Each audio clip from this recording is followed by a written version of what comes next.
Patrice, magnifique barrage avec la Crimoso, une très très belle victoire. Et est-ce que justement c'était une bonne préparation pour ce week-end?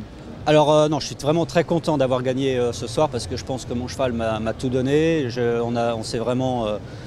On s'est vraiment défoncé, comme on dit, sur ce barrage. Maintenant, voilà, je regrette un tout petit peu d'avoir gagné avec 1,5 seconde. J'aurais préféré gagner avec quelques centièmes plutôt que d'avoir été un peu vite comme ça. Je pense que j'ai été un tout petit peu dans le rouge. Bon, maintenant, c'est aussi le sport. J'aurais bien aimé être un tout petit peu moins rapide, mais j'avais encore des cavaliers très rapides derrière moi.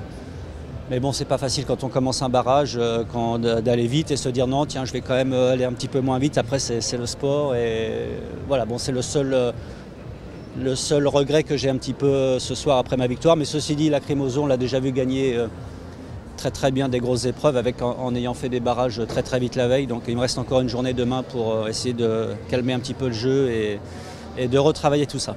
Ces Masters, c'était l'objectif numéro 1 là, en ce début d'hiver?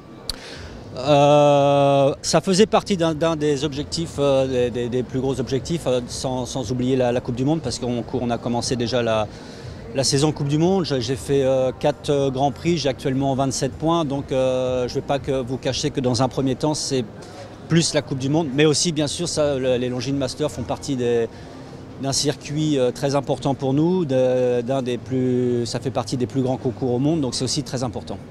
Alors du coup, les prochaines étapes Coupe du Monde que vous allez courir, peut-être? Alors là, ce sera Leipzig au mois de janvier, le 12-13 janvier, quelque chose comme ça. Leipzig, Zurich, Bordeaux. Il me reste 3 étapes. Patrice, merci. Merci.